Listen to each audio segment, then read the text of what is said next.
Imagine waking up on Sunday, walking into church, and the person standing at the pulpit isn't a person at all. It's an AI. It doesn't sleep. It has memorized every translation of the Bible, every theological commentary ever written, and it knows exactly how to manipulate the cadence of its voice to make you cry. And here's the terrifying part. It already happened. In June 2023, St. Paul's Church in Fürth, Germany, hosted a fully AI-generated service, preached before a congregation of 300 people. So let's ask the question nobody wants to voice out loud. If an AI can write a better sermon, answer theology questions in seconds, and never suffer a moral scandal, why do we even need pastors anymore? Let's be brutally honest. On paper, AI wins the intellectual battle.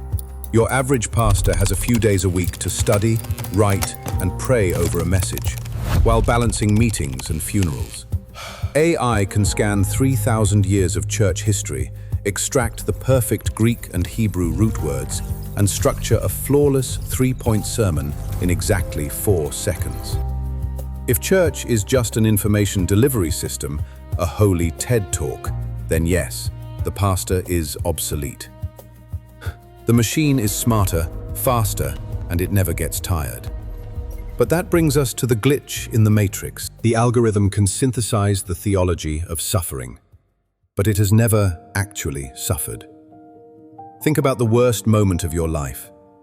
Maybe it was a sudden divorce, a devastating diagnosis, or standing beside a casket. In that exact moment, you don't need an unblemished, optimized paragraph of data. You need a human being who looks you in the eyes, breathes the same air, and says, "I don't know why this happened, but I am here."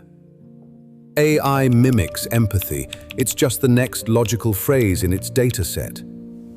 Simulated empathy is a high-tech lie. The Gospel of John doesn't say the Word sent a memo. It says the Word became flesh, John 1:14. True ministry isn't data transfer, it is incarnation, being physically present in the mess of human life. And here is what the Western Church has long overlooked. In African Christian tradition, this concept has a name: Ubuntu ministry. You are a pastor because we are. The communal presence is the theology itself. But there is a deeper psychological trap here. We live in a culture exhausted by human scandals. We've watched spiritual leaders fall from grace time and time again. So a flawless, scandal-free AI pastor sounds incredibly safe, right? It won't embezzle money. It won't break your trust. But here's the paradox. The gospel has never been about flawless leaders. It is a story about broken people. Peter the denier, Paul the persecutor, David the adulterer, being redeemed. Paul states it plainly in 2 Corinthians 12:9. My strength is made perfect in weakness. When a real flesh and blood pastor stands before a congregation and admits their own struggles, their own doubts, their own weakness, that is where the transformation happens. That's what gives a congregation permission to be human. An AI cannot model redemption because it was never broken to begin with. So, can AI replace your pastor? It will absolutely replace the lazy ones. It will replace those who rely on superficial scripts and performative storytelling.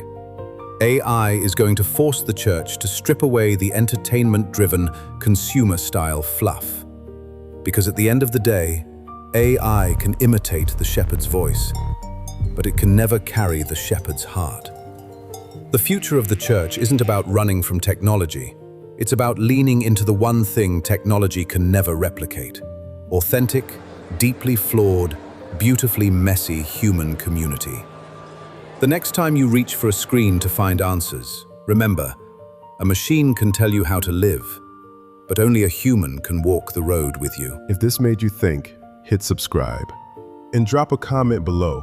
Would you ever sit through a sermon preached by an AI? Let's talk about it. See you next week.